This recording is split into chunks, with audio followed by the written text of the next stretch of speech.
இதை சிந்தித்துக் கொண்டிருக்கிறோம்.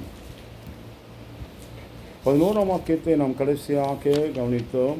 புத்தி சொல்கிறவன் புத்தி சொல்கிறதிலும் உதவி செய்கிறவன் உதவி செய்கிறதிலும் போதிக்கிறவன் போதிக்கிறவனும் உறுதி நிலைத்திருக்க கடவன் என்றார்.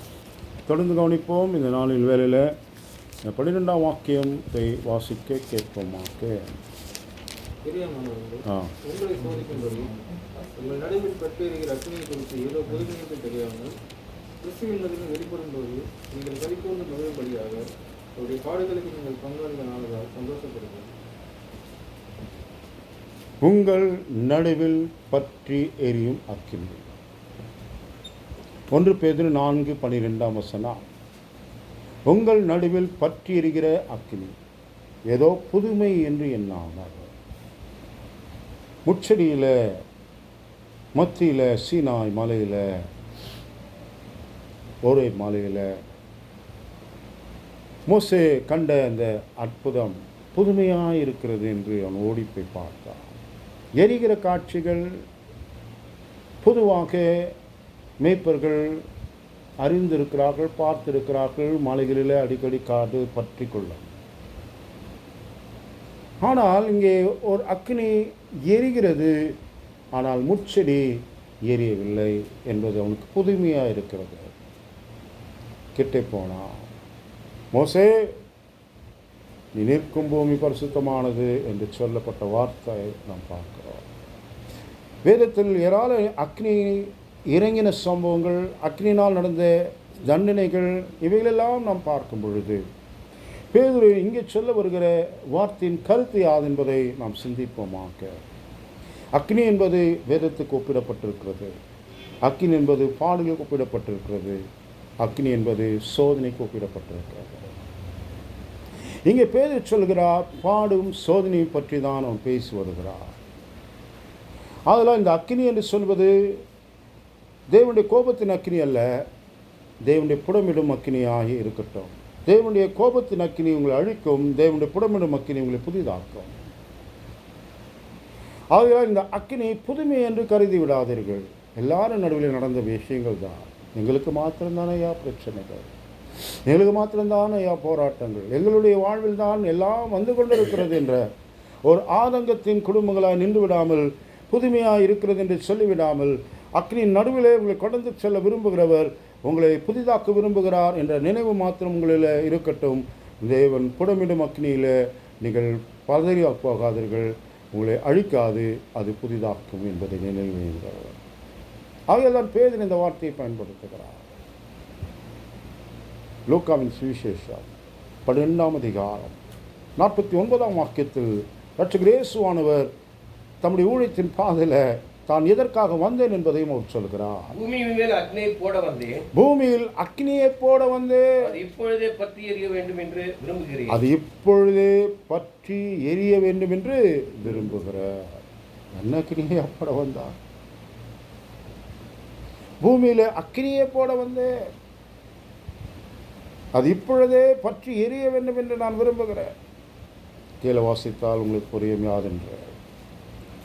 ஆனாலும் நான் முழுக வேண்டிய ஒரு ஸ்நானம் உண்டு, அது முடிமளவும் எவ்வளவோ நெருக்கப்படுகிறேன். நான் பூமியின் சமாதானத்தை உண்டாக்க வந்தேன் என்று நினைக்கிறீர்களோ? சமாதானத்தை அல்ல, பிரிவினையை உண்டாக்க வந்தேன் என்று உங்களுக்கு சொல்கிறேன்.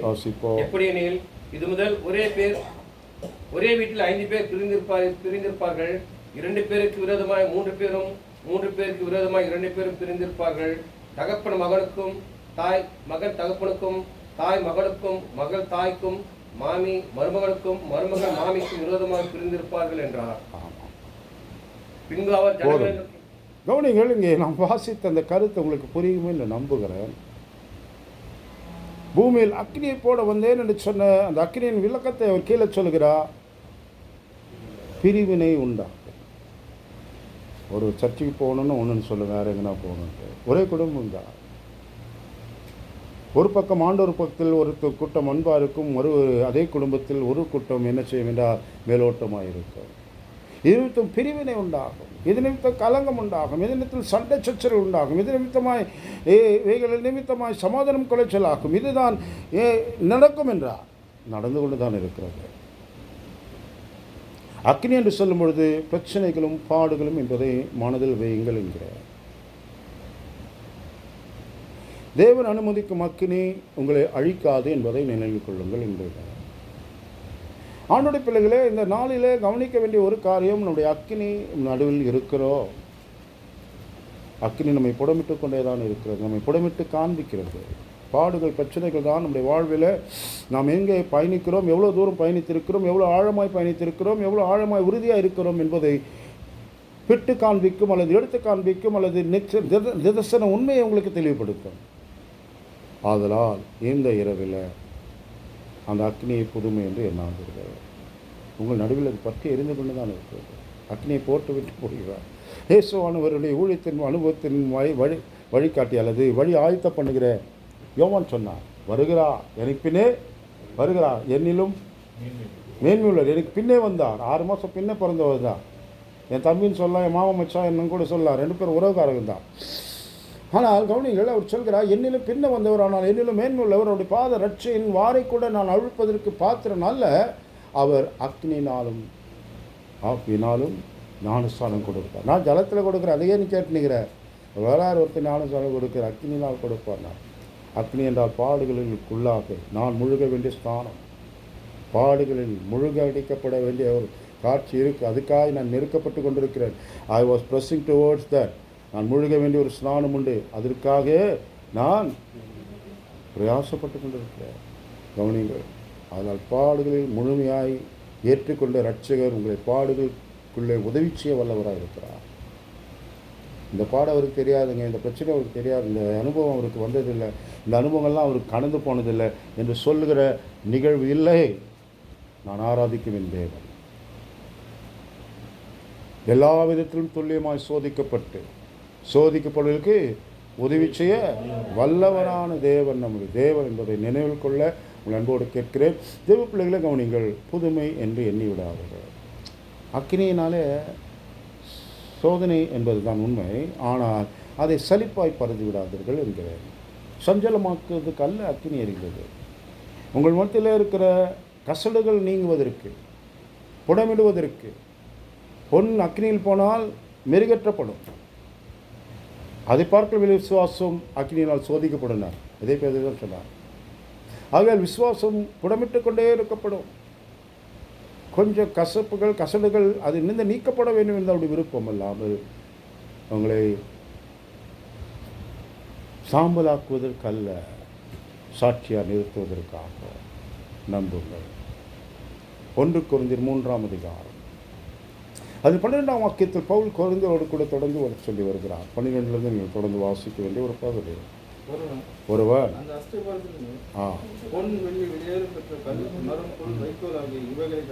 கட்டினால் அவனுடைய வேலைப்பாடு அவன் ஒன்று கட்டுறான்.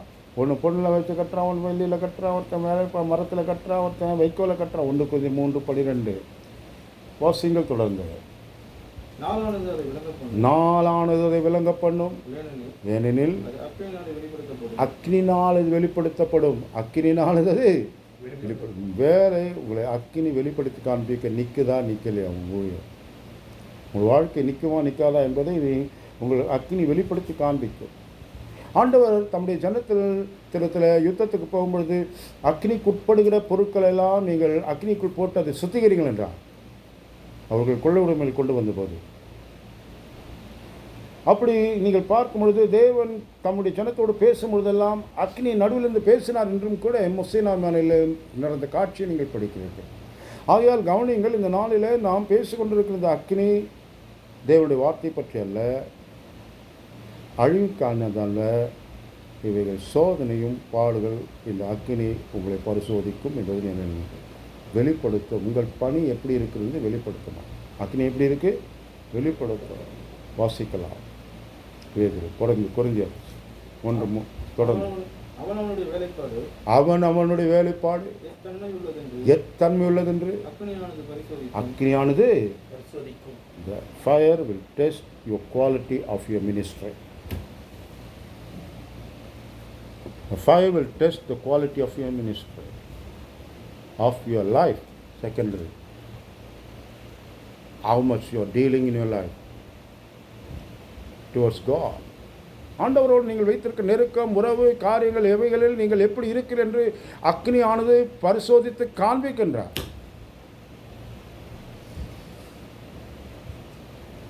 வெறும் வைக்கோலால் கட்டியிருந்தீர்களானால் வெந்து போகும். மரத்தால் கட்டினதென்றால் மாயமாய் மண்ணாய் போய்விடும், சாம்பலாய்விடும். அக்னி பொன்னால் கட்டியிருக்கிறனால் புடமிடப்பட்டு மெருகேற்றப்படும். வெளியினால் இருந்தால் இன்னும் மெருகேற்றப்படலாம். ஆனால் மற்ற காரியங்களால், வெறும் மண்ணுக்கு அடுத்த விஷயங்களால் நாம் மாய்ந்து போக வேண்டாம்.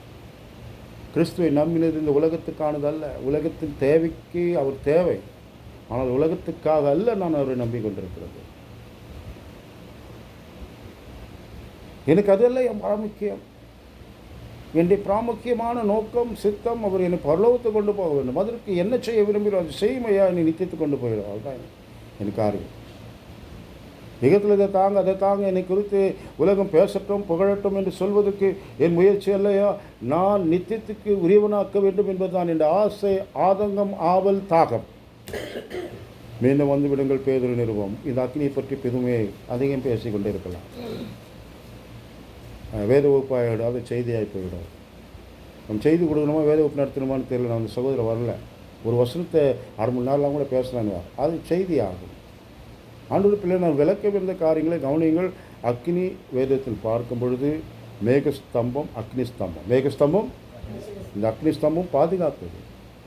கர்த்தருடைய அக்னி ஆகிய வார்த்தை உங்களை வாழ்வில் புடமிட்டு சுத்திகரிக்கும், உங்களை அவரை போல் ஆக்கும். அக்னி என்னும் சோதனை உங்கள் வாழ்வே உங்களுடைய காரியங்கள் எத்தன்மையிலிருந்து பரிசோதிக்கும். It will test you. இதுக்கெல்லாம் ஐஎஸ்ஐக்கு அனுப்பிச்சாதான் அவன் டெஸ்ட் பண்ணி தான் என்ன பண்ணுவான், உத்தரவு கொடுப்பான். அது காசு கொடுத்து வாங்குறவங்களாம் இருக்கிறாங்கன்னு வைக்கிறீங்க. God will test you and find you.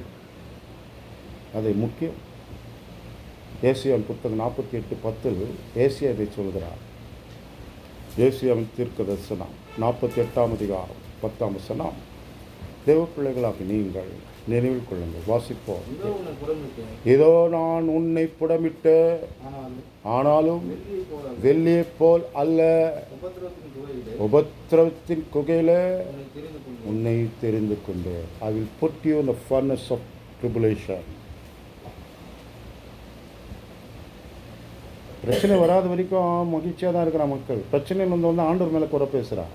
தன் குறையை ஒத்துக்கொள்ள மனது இல்லாதவன், தன் காரியங்கள் யாதுக்கு என்று ஒத்துக்கொள்ள மனம் இல்லாமல் ஆண்டவர் இதெல்லாம் என வீணா அனுப்புகிறாரையா என்று சொல்லுவார்கள். ஏராளங்கள் இருக்கிறது.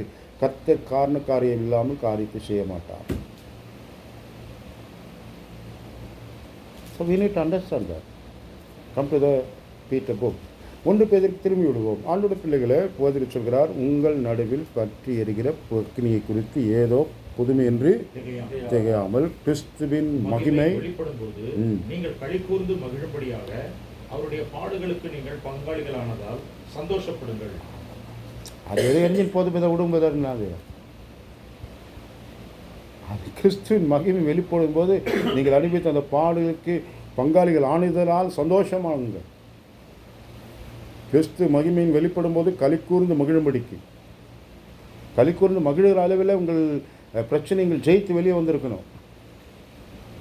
அவர் என்னை புடமிட்டார், புடமிட்ட பின் பொன்னாய் வெளியே வந்தார். அதுதான் என்னுடைய வேலை, அதுதான் என்னுடைய ஆசை. புடமிடப்பட்ட போது பொன்னாய் வெளியே வரணும் அல்லாமல் துருத்தி வெந்தது ஈயம் சிந்தது இஸ்ரவேலுடைய நிலை. அது துருத்தி வெந்துட்டு வெள்ளியும் கீழே கொட்டிற்று. நான் பேசிக்கொண்டிருக்கிறது வெளிப்படுத்த நீங்கள் எரேமியா 6ஆம் அதிகாரம் கடைசி 2 வாக்கியங்கள் 23, 24 இருக்கும். அதை பார்த்து கொள்ளுங்கள். ஆனால் இப்பொழுது நான் சொல்ல வருகிறேன், தேவ பிள்ளைகளாகி நீங்கள் உங்கள் வாழ்வில் நினைவில் கொள்ள வேண்டிய ஒரு காரியம், ஆண்டுடைய பிள்ளைகளாகி நீங்கள் நினைவில் வைக்க வேண்டிய ஒரு காரியம் யாதெனில், கிறிஸ்துவின் மகிமை வெளிப்படும் போது, கிறிஸ்துவின் மகிமை 1 பேதுருவிலே சொன்னார், 1ஆம் அதிகாரத்தில் அவர் சொன்னார், ஆத்தும ரட்சிப்பை அடைகிறீர்கள்.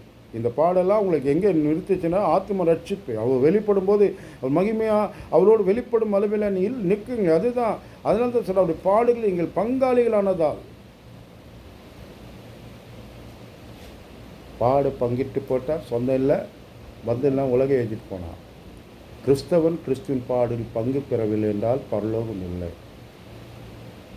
கிறிஸ்தவன் கிறிஸ்துவின் பாடுகளில் பங்காளி ஆகவில்லை என்றால் பரலோகம் இல்லை. இதுதான் உண்மை. அவரோடு பாடுகளை சகித்தால் அவரோடு ஆளுகை. பாடு எனக்கு வேண்டாயா என்று சொல்கிறவன் அவருடைய அன்பை புரியாதவன். அவருக்காக வாழ்கிற என்பது வெறும் வார்த்தைக்கானதாக இருக்கும். அவருடைய காய் வாழ்கிறவன் அவருக்காய் பாடை சகிக்க வேண்டியவன். கிறிஸ்துவின் நாமத்து நிமித்தம் வரும் பாடுகள் கீழே அவர் சொல்கிறார், வாசிக்கலாம். கிறிஸ்துவின்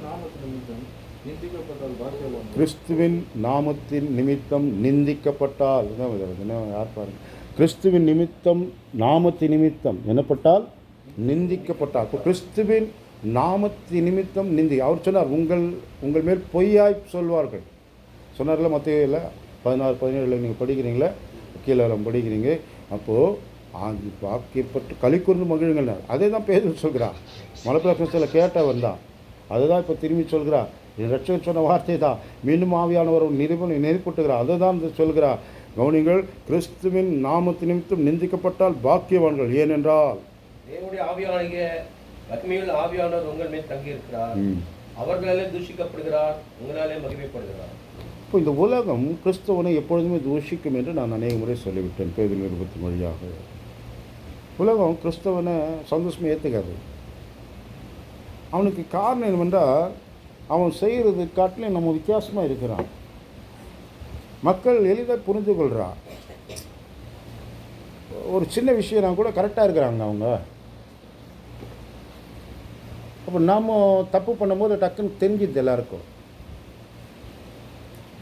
என்பதனால கிறிஸ்துவனாய் வாழ்கிறவன், உண்மையாக வாழ்கிறவன் மேல் ஜனங்கள் எரிச்சல் தான் கொள்வார்கள். இது உண்மை.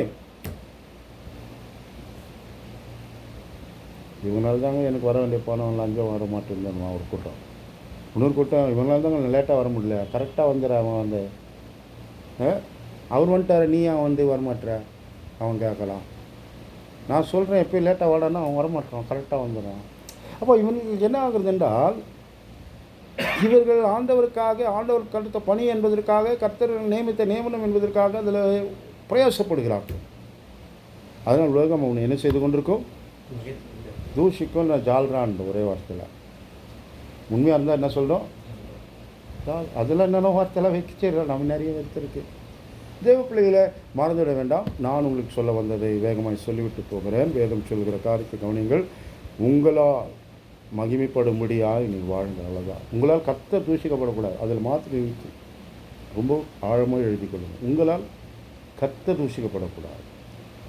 எழுதியிருக்கிறபடி புறஜாதிகளின் மத்தியில் கர்த்தருடைய நாமம் உங்கள் நிமித்தம் தூஷிக்கப்படுகிறதே. நான் ரோம சபைக்கு பவுல் எழுதும்போது சொன்னார், அதில் ஒரு நாளும் இடம் கிடையாது. For my sake name of Jesus not be blamed. என்னால் கர்த்தருடைய நாமம் தூஷிக்கப்படும். நீங்களாம் கிறிஸ்டினான்னு கேட்ட போது கிறிஸ்துவ சிலுவையில் அடிக்கிறதுக்கு காரணமாகும். அதுதான் இந்த உலகில் ஏராளமான நிகழ்வுகள் நடந்து கொண்டு தான் இருக்கிறது.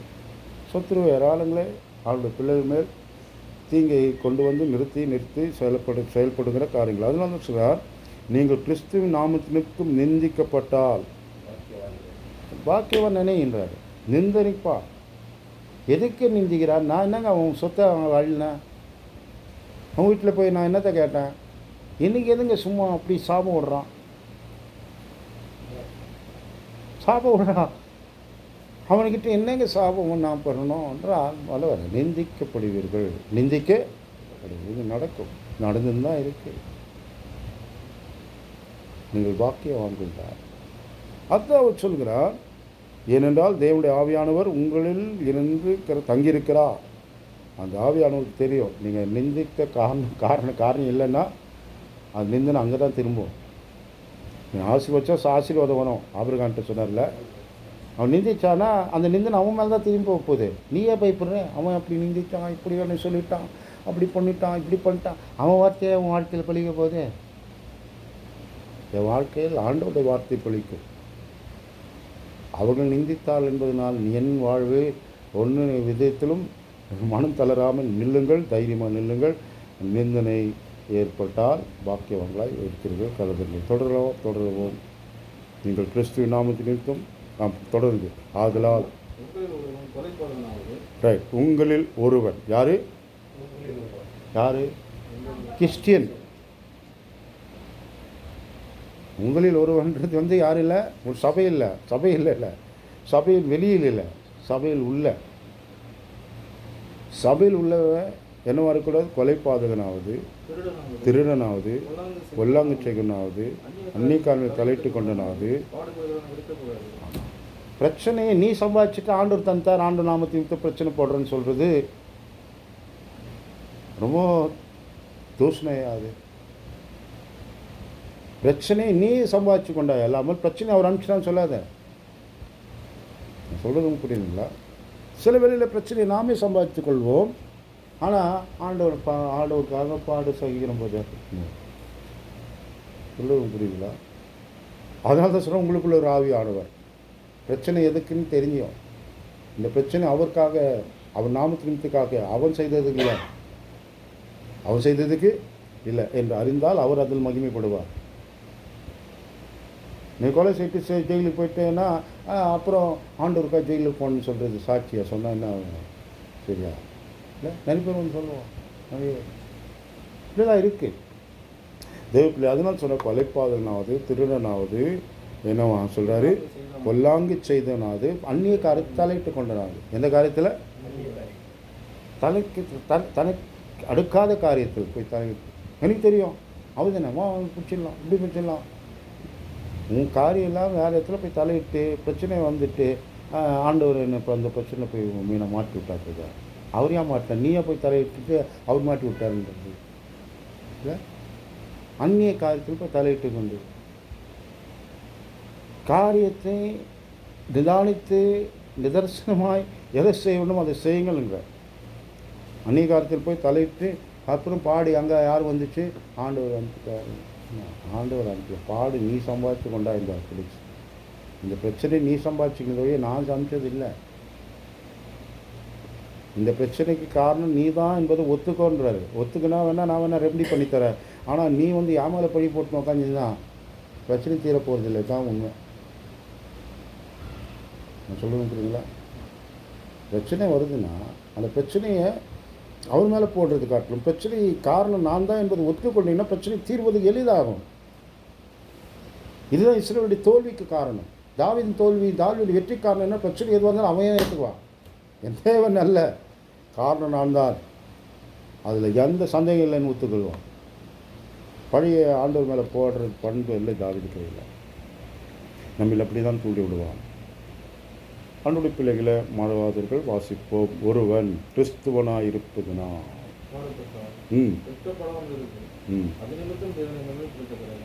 அது நிமித்தம் ஒருவன் கிறிஸ்தவனாக இருப்பதனால். இந்த வார்த்தையை பேதர் பயன்படுத்துகிறார். தான் ஒருவன் கிறிஸ்தவனாக. இந்த கிறிஸ்தவனானா கிறிஸ்டின் சிஎஸ் எழுத ரோமன் கத்தோலிக்கா, ப்ராட்டஸ்டன்ட்டா,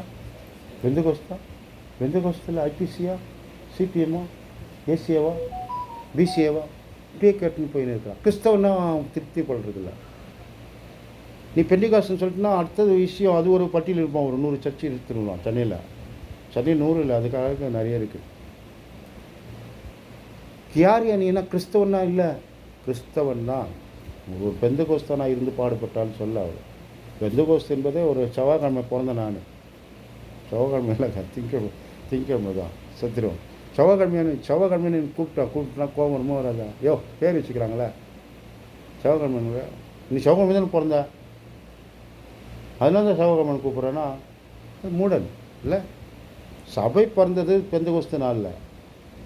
அதனால் பெந்தகோஸ்தர்கள் என்பது கிறிஸ்தவன் அல்ல.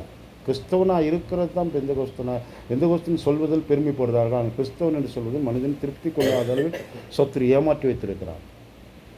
அதனால தான் பேதர் சொல்கிறார், ஒரு கிறிஸ்தவனாக இருப்பதனால். இந்த வார்த்தையை அழுத்தமாக எழுதுவது முதல் நூற்றாண்டில் யூதனாக இருப்பதனால். யூதன்னும் கொஞ்சம் கொம்பு வளைச்ச மாதிரி இருப்பான் நம்ம ஆண்கள் யூதன்னா.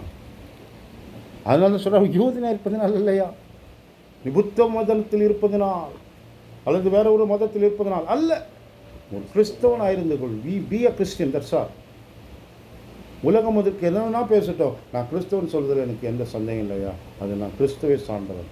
அதனால் கிறிஸ்துவனை இருப்பதனால் பாடுபட்டால், என்ன பாடுபட்டால்? வெட்கப்படாமல் இருந்து அது நிமித்தம் தேவனை மகிமைப்படுத்தப்படும். பாடு வந்தால் வெளியே சொல்கிறதுக்கு கொஞ்சம் பயம். நம்மளை பற்றி என்ன நினைப்பாங்க, அவங்க என்ன நினைப்பாங்க? பாடுனா மக்களுக்கு பிடிக்காது, அதனால் வெளியே சொல்லக்கூடாது, அதனால் வெட்கமாக இருக்குது. வெட்கப்படாது பாடுறேன். கிறிஸ்தவன் பாடை தொடர்ந்து சந்திச்சு நிற்பான். ஒன்று போச்சு அடுத்த பாடு வந்து நிற்கும், பேக் பண்ணி ரெடியாக வச்சுருக்கிறான். என்னங்க அப்படி சொல்கிறீங்களா? அப்படிதான் அவன் வேலை, அதுதான். அதுக்காக ஸ்விக்கி இருக்குது, ஜொமேட்டோ இருக்குது, பேக் பண்ணி 2 நிமிஷத்தில் வீட்டுக்கு வந்து சேர்ந்துடும். அவன் ரொம்ப ஃபாஸ்ட் டெலிவரி. அவனுக்கு இந்த பாடு சமாளிச்சோன்னா அடுத்த பாடு பேக் பண்ணி வீட்டுக்கு அனுப்புவான். இப்போ தான் நீங்கள் முடிச்சிங்கன்னு நினச்சா அடுத்த பிரச்சனை ஸ்டார்ட் பண்ணிக்கணும். அதுதான் ஆண்டோட பிள்ளைகளை, கிறிஸ்தவனுக்கு பாடுகள் தொடரும். அநேக முறை உங்களுக்கு சொல்லியிருக்கிறேன், மூக்கு இருக்கும் வரை சளி இருக்கும், வாழ்க்கை இருக்கும் வரைக்கும் பாடுகள் இருக்கும். பாடுகளை, பிரச்சனைகளை பார்த்து பயப்படாதீர்கள். உலகத்தை ஜெயித்தவர் உங்களுடன் இருக்கிறார். ஆகையால் பாடுகள் தொடர்ச்சி உங்கள் பாதையை செவையாக்கி கொண்டிருக்கிறது. நீங்கள் செவையான பாதையில் இருக்கு என்பதில் அடையாளம் அத்தாட்சியமாயும் இருக்கிறது. நீங்கள் செவையான பாதையில் தான் இருக்கிறது என்பதில் அடையாளமும் அத்தாட்சியமாகவும் இருக்கிறது. அதனால் பாடுகள் தொடரும் போது பதறி போகாதீர்கள். எவ்வளோ காலம் நீ பாடு கொடுத்து நிற்ப? நீயே ஓங்கி போகிற அளவுக்கு நான் சமாளிக்க தெரிய காரணம், நான் சமாளிக்கல, என் கர்த்தர் சமாளித்து கொடுப்பார் என்ற தைரியம் எனக்கு இருக்கு. பயணிப்பே, தொடரவே. இதுதான் கிறிஸ்தவனுடைய ஆழமான அன்பில் ஊன்றி கட்டப்பட்ட அந்த உறுதியில் நாம் வளரணும்னு கற்றுக் கொடுத்துருக்கிறார். பாடல் வரும்போது ஒன்றும் பேசுகிறது எளிது. பயணிக்கும் பொழுது அதன் பாடுகளில் எளிதாய் போக முடியாது. ஆனால் அதை எளிதாக்கி கொள்வதல்ல, அதை நாம் கடந்து போக வேண்டும் என்ற எண்ணம் நம்மில் இருக்கட்டும். அது கடந்து போகும் என்ற நிச்சயம், அது நிரந்தரம் அல்ல. அதனால் கொஞ்ச காலம் பாடு அனுபவிக்கிற உங்களை, கொஞ்ச காலம்.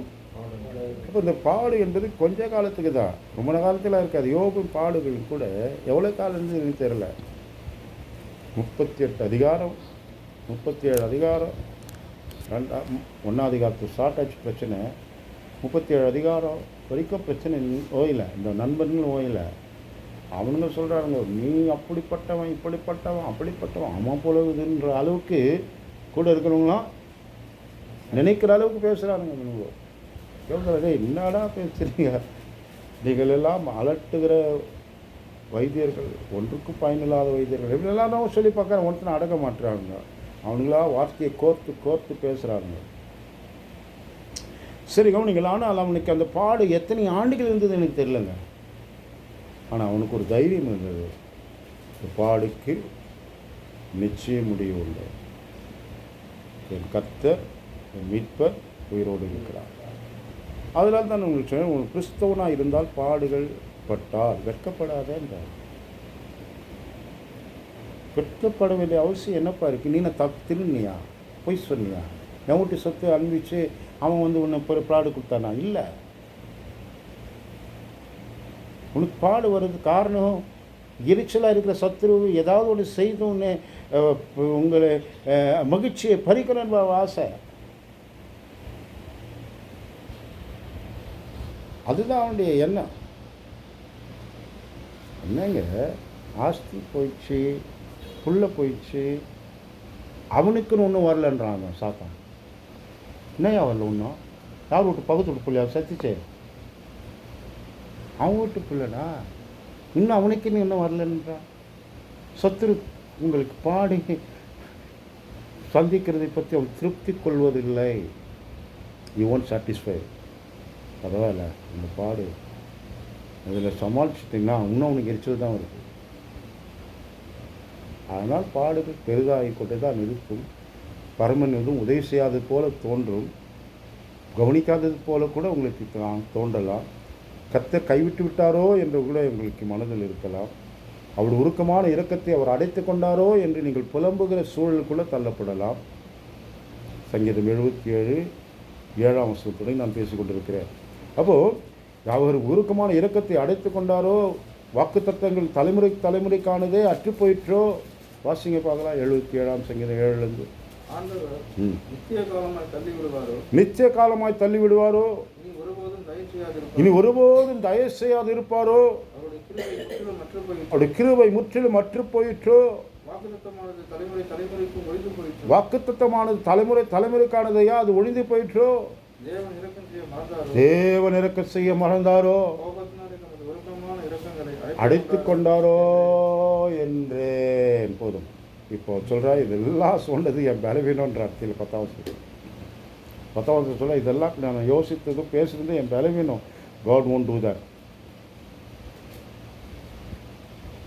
அப்படி சூழலுக்குள் தள்ளப்படும் போது நீங்களும் இப்படி புலம்புகிற நிகழ்வுகள் உண்டாகும். நிச்சயம் அதுதான். இந்த பாடுகள் பிரச்சனைகள் ஓய்வதில்லை, ஓய்ந்து போவதும் இல்லை. பரலோகம் செல்லும் வரை பாடை நீங்கள் சந்தித்தாக தான் வேண்டும் என்பதை மனதில் ஆழமாக எழுதி கொள்ளுங்கள். அங்கேதான் கண்ணீர் இல்லை, அங்கேதான் துக்கம் இல்லை, அங்கேதான் அழுகை இல்லை. பூமியில் இருக்கும் வரை பாடுகளை சந்தித்தாக வேண்டும் என்று மனதில் ஆழமாய் பதித்து எழுதி கொள்ளுங்கள். பூமியில் இருக்கும் வரை பாடுகள் சந்தித்தாக வேண்டும் என்பதை மனதில் ஆழமாய் எழுதி கொள்ளுங்கள். ஒரு டிவிக்காரர் நம்ம வருவார், 9 மணிக்கு 9:30 பேசுவார். ஆசீர்வாதம் தான், நீங்கள் ஆசீர்வதிக்க சபைப்பட்டது தான், ஆசீர்வாதம் விசுவாசம் தான், விசுவாச கூட்டம் தான், நம்மலாம் எல்லாம் ஜெயிப்போம் கண்டிப்பாக உண்மை. ஆனால் பாடை இல்லைன்னு சொல்வது உங்களை திசை திருப்பும் செயல். பாடுகள் பார்த்து பயப்படாதீங்க. நான் மீண்டும் சொல்கிறேன், பாடுகள் இவனா ஆனவனா பாடுகள் இருக்கு. ஆனால் பாடுகள் நம்ம அது வரட்டு அது போயினே இருக்கட்டும். நீ எனக்கு போயிட்டு நீங்கள் சேர்ந்து கூட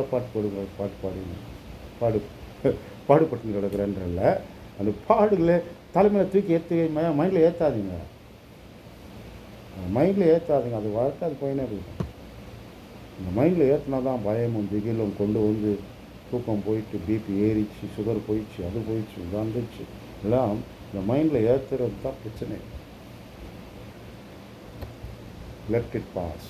அது வந்த வழி போகிற வரைக்கும் காத்துருங்க. அது போகும். இந்த பாம்பு வந்துச்சு அது பார்த்து போயின்னு இருக்கும். அது வந்துச்சு அது வழி போகும், அது தெரியும். அதுக்கு நீங்கள் ஒன்றும் சீனிங்கன்னா புஷ்ஷன் உங்களை தொட்டோம். அது அப்படியே இருங்க. அது இருக்க எப்படி பெருக முடியும்? பதட்டமால பதட்டப்படாதுங்கிற. பதட்டப்பட்டால் பாடுதான் உங்களுக்கு தெரியும். நீங்கள் கர்த்தருக்குள்ளே தொடர்போம். வாசிக்கலாம். நியாயத்தீர்ப்பு தேவனுடைய வீட்டில் தோங்கும் காலமாயிருக்கிறது.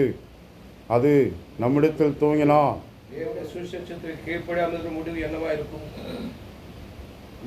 போதும். கொஞ்சம் இருங்க. அவர் பேச வராரு. என்ன பேச வராரு? இப்போ நியாயத்தீர்ப்பு ஏன் போனார்? பேசுறது பாடு பற்றி பேசின்னு தான் இருக்கிறாரு. பாடை விட்டு தூரம் போனா தீர்ப்பு இருக்குது. பத்திரம் பார்த்துக்கொண்டு பாடில்லாத ஒரு சம்பளம் உலக பிரகாரமாக வாழ்ந்தால் பிரச்சனை இல்லை. இருக்குது கிறிஸ்டின்ஸ் தான் பெரிய பிரச்சனை. கிறிஸ்டினானா ரொம்ப பிரச்சனை என்று சொல்கிறவங்களும் இருக்கிறா. இங்கே வந்துட்டு பிரச்சனைலாம் தீர்ந்துருன்றா நம்ம ஆட்கள். இல்லையா, இங்கே வந்தால் தான் பிரச்சனை ஜாஸ்தி ஆகும். ஆனால் பரலோகம் கேரண்டி ஆகும். சொல்லுதில்ல, இங்கே வந்தால் பிரச்சனை அதிகமாகும், பரலோகம் கேரண்டி ஆகும். எங்கே வேணும் இருக்குன்னா இங்கேயும் பிரச்சனை, அங்கேயும் பிரச்சனை. அங்கே பிரச்சனை இல்லையா, இங்கேயா? இங்கே பிரச்சனைக்கு பயந்து உலகத்தில் இருந்தினா உலகத்திலும் பாடு, நித்தியத்திலும் வாழ்க்கை கஷ்டமாகும். தேவ பிள்ளைகளை இந்த மாதத்தில் மகிமை கிருபை தான் எழுதியிருக்கிறேன். நம்புகிறேன் கிருபை. அப்போது அந்த ஒரு அந்த வார்த்தையை நான் பார்க்குறேன். தேவ பிள்ளைகளாகி நாம் நம்ம ஜீவிதத்தில் பாடி பிரச்சனைக்கு தூரமானால் நித்தியத்தில் வாழ்வு கஷ்டமாகும், நித்தியத்தில் வாழ்வு கஷ்டமாகும் என்ற ஒரு வரி அங்கே வரும். நீங்கள் அப்புறமா போய் படித்து பார்த்துங்க. திரும்பி உங்களுக்கு சொல்கிறேன், வாசிக்குவோம். நியாயத்தீர்ப்பு தேவனுடைய வீட்டில் தோங்கும் காலம். நம்மிடத்திலே வீட்டில் தான் கரெக்ஷன் தொடங்கும். எங்கே வரணும்னா வீட்டில் கரெக்ஷன் தொடங்கின பிறகு தான் சமுதாயத்தை போய் கரெக்ட் பண்ணலாம். உன் பிள்ளைய முதல்ல கரெக்ட் பண்ணானுவாளா அந்த மக்கள் சொல்லுவா.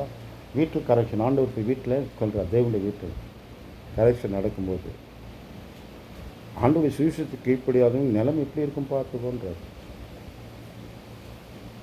அதனால அவங்க எதுவாக இருக்கட்டும் அவர் வீட்டில் அடங்கிடுறாப்பா. ஐயோ இங்கே பிரச்சனை வித நிறைய பிரச்சனை. அதுதான் நான் அடிக்கடி உங்களுக்கு சொல்லியிருக்கிறேன். ஒரு கழுதை பொதி சுமக்க கழுதை அழுக்கு புதிகளாக சுமந்து அழுக்கு வாசனையே வாழ்க்கையாக இருக்குதா? என்னடா வாழ்க்கை தினந்தோறும் ஆற்றுக்கும் வீட்டுக்கும் எனக்கு இந்த கழுதை ரொம்ப வருத்தப்பட்டு ஒரு நாள் அடிச்சு பிச்சுன்னு கட்டாமல் இருந்தனால பிச்சுன்னு ஓடிச்சு. ஓடி போய் பீச்சில் போய் நின்றுச்சான். இவ்வளோ அருமையான காற்று நல்லா இருக்கு, இவ்வளோ விட்டுட்டு அந்த மனுஷங்கிட்டே இவ்வளோ நாள் வாழ்ச்சமே என்னன்னு ரொம்ப நாள் இருக்கான். 2 மூட்டை தூக்கின்னு வந்து ஒருத்த வைக்கிறான். என்ன தூக்கின்னு வந்து வைத்தானா 2 மூட்டை தூக்கின்னு வந்து வைக்கிறான். பிடிச்சி தான் கழுத திரும்பி எஜமான்ட்டே ஓடிச்சான். அவராவது ஒன்று தான் வைப்பாரியா எஜமான். இவன் 2 தூக்கின்னு வந்து வைக்கிறான். அது டேஞ்சராகும். அதனால் கொஞ்ச காலம் வேணுமா மகிழ்ச்சியாக தோணலாம் உலகத்தில். எஜமான் வீட்டுக்குள்ளே வந்துருங்க, அவர்களை மிஞ்சின பாரத்தை சுமத்த மாட்டார். மிஞ்சின பாரத்தை சுமத்த மாட்டார். எதுவாக இருக்கட்டாலும் அவர் கையில் அடங்கி இருந்தோம். அவ்வளோதான். பாடுக்காக பிரச்சனைக்கு பயந்து வீட்டை கொடுத்துனானுவல்ல, அது அல்ல. ஆண்டு விட்டு வீட்டை விட்டு வெளியே போகுது ஒரு தீர்வும் இல்லை. நான் உங்களுக்கு சொல்லுறது புரியுதுன்னு நம்புகிறேன். பிரச்சனைக்காக ஆண்டு விட்டு தூரம் ஓடுறதுல ஒரு பிரச்சனையும் தீர போகிறதில்லை, ஒரு காரியமும் நடக்க போகிறது இல்லை. அதனால தான் உங்களுக்கு சொல்கிறேன், நியாய தீர்ப்பு தேவனுடைய வீட்டில் துவங்கும். அங்கே இரு, நியாயமானது ஒன்று செய்வார். இவ்வளோ பாடு சகிச்சுன்னா அவருக்காக இவ்வளோ பாடு சகிச்சுன்னா விட்டுருவாரா? எனக்காக உழைச்சான் அவன். தனிக்கடி சொல்வேன், இந்த உலகத்தான் கூட எனக்கு என்ன பண்ணுறான், என் கட்சிக்காக உழைச்சாயா, அவன் குடும்பம் உழைச்சது, அவனுக்கு ஏதோ ஒன்று செய்யுது அந்த கட்சி, செய்தா செய்யலையா? ஒரு ஊழியக்காரர்கள் ஏன் செய்ய மாட்டாங்கன்னு நான் யோசிப்பேன். என் சபையிலே உழைச்சி மாடா போனாங்க, இவங்க ஓடா போனான்னா நீ எப்படி இருக்கிற ஓடவா இருக்கிற? இல்லையே, நீ நல்லா இருக்கிறியே. அப்போது உனக்காக உழைச்ச அந்த விசுவாசி குடும்பத்தை ஒரு படி உயர்த்தி இருக்கலாம்ல. ஏன் செய்ய மாட்டாயினா தெரியல, எனக்கு புரியலங்க. அது மெய்யவே புரியல. இந்த ரகசியமாக தான் எனக்கு. ஏன் அந்த அன்பு வரல? ஏன் அந்த முயற்சி இல்லை? ஏன் அந்த தியாகம் இல்லை? ஏன் அந்த உணர்வு இல்லை? தெரியல. வருந்தத்தக்க விஷயங்கள். நீ செய்கிறியானா, நான் பேசினா என்னையே சத்து என்ன பண்ணுவான், பெரிய பணக்காரனாக்கி விட்டு நீ செய்கிறியான்னு காமிப்பான். அதனால தான் நான் பயப்படுகிறேன். எனக்கு பெரிய பணக்காரனாக்கிடுவான். இப்போ சத்து இப்படிலாம் பேசணும் பார்க்கலாம், செய்வானோ பார்க்கலாம். அதனால தான் இதை நான் பேசுவதே இல்லை எப்போதுமே. காரணம் என்னவென்றால் அதுக்கு பிள்ளைகளை நியாயத்திற்கு இருக்கையா, நீங்கள் நியாயமாக உழையுங்க, கர்த்தர் செய்வா. நீங்கள் இருந்த ஊழியக்காரன் சபை செய்யலை, நிச்சயம் செய்யலை. உங்களுக்கு செய்திருக்கலாம் புதர், இப்படிலாம் உழைச்சிங்க, அவங்க கொட்டி கொடுத்துருக்கலாம், அவங்களுக்கு எல்லாம் சொல்லலாம். தேவையில்லை. நியாயமாய் தீர்ப்பு செய்கிற கையில் அடங்கியிருக்கிறீர்கள். நியாயமாய் தீர்ப்பு செய்கிற கையில் அடங்கியிருக்கிறீர்கள். அவர் ஒன்றும் அநியாயம் செய்கிறவர் அல்ல. அதனால தான் சொல்கிறேன், நியாயத்திற்கு தேவனுடைய வீட்டில் தொடரும். நியாயத்திற்குன்னு உடனே ஜட்ஜ்மெண்ட் தான் போகிறோம். தீர்ப்பார். உங்களுக்கு இவ்வளோ பாடு பிரச்சனையெல்லாம் சமாளிச்சுக்கலாம், இவ்வளோ காரியம் செய்துக்கலாம். இவனுக்கு செய்தாங்களா? மொர்தெகாய் செய்தாங்களா கேட்குறாருல. ஐயா செய்யலையா, இன்றைக்கே செய்யணுமோ, அவனுக்கு செய்யணுமையா, இன்றைக்கே செய்யணும். நாளைக்கு காலையில் ஃபஸ்ட்டு வேலை தான்டா அவனுக்கு செய்யணும். ஆமான்னு வந்து நிற்கிறார் வேறு. அவர் நினச்சின்னு வந்தது வேலை, இவருக்கு நடக்க போகிறது வேறன்னே தெரியல அவருக்கு. அவருக்கு நினைக்கிறார். அதனால தான் சொல்கிறேன், ஆண்டுடைய பிள்ளைகளை கர்த்தர் நியாயம் செய்வார், சீக்கிரத்தில் செய்வார். எப்போன்னா அது நீங்கள் வாசப்படல தான் இருக்கிறீங்க, பிரச்சனையும் இல்லை. அவங்க திரும்பியும் கூட ஊர்வலம் போயிட்டு வந்து திரும்பி அந்த வாசப்படல தான் உட்காந்துக்கலாம். போய் எல்லார்ட்டையும் காலை தூக்கிடலாம் இல்லை. பற்றியா நான் பற்றியா எப்படி ஆகிட்ட பற்றியா, நான் யார் தெரியுமா, ஆமான்னு யார் தெரியுதா, இப்போ தெரிஞ்சிங்களா நான் யாருன்னு தெரியுதா? நான் யாருன்னா எனக்கு தெரியா, என் தேவனுடைய ஊழியக்காரன், நான் எங்கே இருக்கணும் அங்கே இருக்கிறேன், அவ்வளோதான். பேய் அங்கேயே தான் வாசல் பார்த்து உக்காந்துங்க. வாசல் நீங்களாக இருந்தால் நானாக இருந்தால் என்ன? அதுக்கே தான் சொல்கிறேன், நீங்களாக இருங்க. செய்யும் தீர்ப்பை தேவன் செய்வார். தொடருவோம், வாசிக்கலாம். அதனால் தேவனுடைய சுவிசேஷத்துக்கு இப்படியாத முடிவு என்னமா இருக்கும். அதனால் அவன் இன்னைக்கு கீழ்ப்படியாதவன் என்னென்னவோ வளர்ந்து பெருகி இருப்பான். அதெல்லாம் பிரச்சனையை பார்த்து நீ போயிட்டு சூடு போட்டுக்காத பிளிக்ஸ்ன்னு என்ன போட்டுக்காத, நீ போய் எதுன்னு போய் பிரச்சனை விழாத. தேவையில்லாம என்னங்க இன்னைக்கு டாக்குமெண்ட் இல்லாமல் எவ்வளோ லோன் தரான்றான். அது போய் ஏமாந்தவங்க நிறைய பேர் இருக்கிறான். எப்படியா டாக்குமெண்ட்லாம் தருவானா? தராமல் தான் நீங்கள் வேறு ஏமாந்தீங்க. வாங்க நான் வரேன். என்ன தருவான்? வாழ்க்கை ஆண்டுடைய இல்லை. நமக்கு எதுவும் கேரண்டி இல்லாத, நமக்கு எல்லாம் தர கர்த்தர் ஒருவர் தான் உண்மையானவர், செய்வார். உலகம் அல்ல, உலக காரியம் அல்ல. வாசிக்கலாம். 17, 18, 19 முடிப்போம் இந்த அதிகாரத்தை. நீதிமானே ரட்சிக்கப்படுவது அரிதானால் பக்தி இல்லாதவனும் பாவியம் எங்கே நிற்பான்? எங்கே நிற்பான். பொண்ணு வெளியே உருகிச்சுன்னா தகரம் என்ன ஆகும்னீங்க? அது அப்படியே எடுத்துங்க. பொண்ணு வெளியே உருகிச்சுன்னா தகரம் என்ன நகதியாக இருக்கும் பார்த்துங்கன்ற. அப்படியே எரிஞ்சு எல்லாம் போயிடுச்சு விதன்றா இல்லை.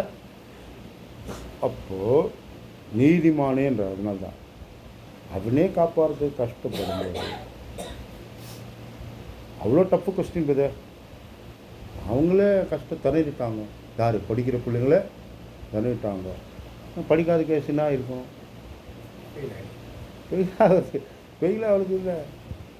பெயில் தான் எல்லாமே. இங்கே 34 வாங்கினா பெயில் தான். என்ன ஆயிருக்குன்னு ரொம்ப பதட்டம். அதனால தான் சொல்கிறேன், நீதிமானே ரட்சிக்கப்படுவதானால் பக்தி இல்லாதவன் பாவியம் எங்கே நிற்பான். அதனால் அவன் பாவி பக்தி இல்லாதவனை பார்த்து உன்னுடைய கருத்து உன்னுடைய மனதில் பார்த்து நீ என்ன செய்யாதே, எரிச்சல் கொள்ளாது. அவனை தான் காமிச்சுவான் சத்துரு. நீ ஆண்டவர்னு, சர்ச்சுன்னு, பைபிள் ஸ்டடின்னு, அது என்ன இது என்ன உனக்குன்னா அவங்க பாரு எதுவுமே இல்லை நடந்துச்சு. எல்லாம் எதுவுமே இல்லை நடந்துச்சு. அப்படி பாரு அவன் என்ன மாதிரி ஆகிட்டான் பார்த்தியா, இப்படி ஆகிட்டான் தெரியுமா, அவனுக்கு என்ன மாதிரி வருது தெரியுமா, ஐயோப்பா என்றான். இப்படியே தான் நம்முடைய வாழ்வில் நம்முடைய காரியங்களில் காண்பித்து சத்து நம்ம சோர்வுக்குள் ஆக்குற வேலை அவன் வேலை நடந்துன்னு தான் இருக்கும். அதனால தான் சொல்கிறேன், நமக்கு நித்தியம் முக்கியம். நித்தியம் நம்முடைய வாழ்வின் நோக்கம். அது நோக்கி நம்முடைய பயணம். எந்த விஷயம் நம்மை போட்டு அங்கே இழுத்துடக்கூடாது. உலகம் நம்ம என்ன செய்யக்கூடாது, இழுத்துடக்கூடாது. அவைகளில் நாம் சிக்கிவிடக்கூடாது. வாசித்து முடிப்போகிறோம். 19ஆம் வசனம். ஆகையால் தேவனுடைய சித்தத்தின்படி பாட அனுபவிக்கிற நீங்கள் நன்மை செய்வர்களாக உங்கள் ஆத்மாக்களை உண்மையில சிருஷ்டிகர்த்தாவாகிய அவருக்கு ஒப்புக்கொடுக்கப்படுவீர்கள். அவ்வளோதான். அவர்கிட்ட கொடுப்பா, பத்திரமா உன்னை மீட்டு கொடுத்துருவாரு. பணத்தை, தங்கத்தை, பொருட்களை லாக்கரில் போட்டால் கூட சேஃப்டி இருக்கானா? இல்லை. பேங்க் மேனேஜ் சுட்டான்றான் வந்து. சரியா? அப்படியே டூப்ளிகேட் செய்யிட்டான்றான் உனக்கு வந்து.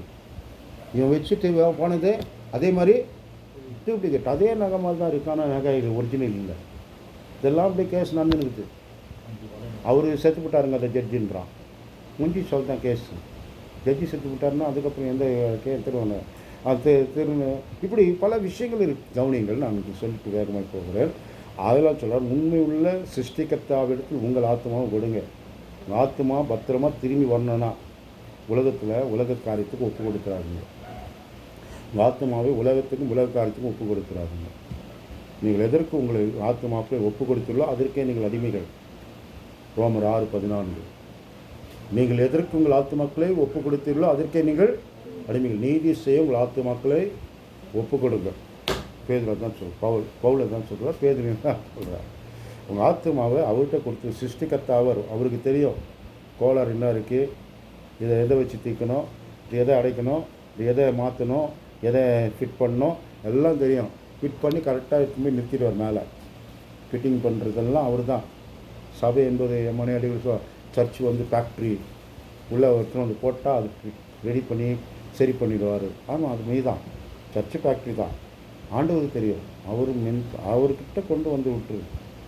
உங்கள் ஆத்துமாவே அவர்கிட்ட கொடுத்துருங்க. நீங்கள் நன்மை செய்கிறது அதுதான். உங்கள் ஆத்துமாக்கு நீங்கள் நன்மை செய்கிறது அதுதான். வேறு எங்கே போனாலும் உங்கள் ஆத்துமாக்கு நன்மை இல்லை. உங்கள் ஆத்துமாக்கு நீங்கள் நன்மை செய்யணும்னு விரும்புகிறீங்கன்னா என்ன பண்ணுங்க, உங்கள் வாழ்க்கையை எல்லாத்தையும் அவர்கிட்ட ஒப்பு கொடுத்துட்டு கையை கட்டிங்க. அவ்வளோதான், கையை கட்டிவிடுங்க. கையை ஃப்ரீயாக வச்சிங்கன்னா எதனா பண்ணிடுங்க. கையை கட்டிவிடுங்க, அவர்கிட்ட கொடுத்துட்டாங்க, அவர் பார்த்துக்குவாருங்க. என்ன பத அமைதியாக கிடக்குறான்? கையை கட்டிட்டாங்க. நீங்கள் கையை கட்டலைன்னா உங்கள் கை எதனா ஒன்று பண்ணினுக்கும். நான் சொல்கிறது புரிகிறது. நம்புங்கள்.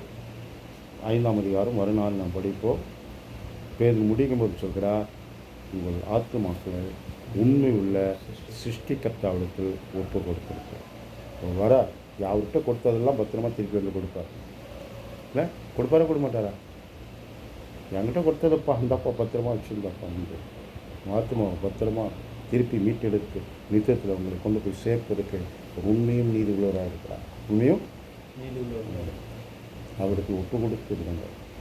வாழ்க்கை, உங்கள் காரியங்கள் எதுவாக இருக்கட்டும். கர்த்தர் இந்த வார்த்தை ஆசீர்வதிக்கட்டும்.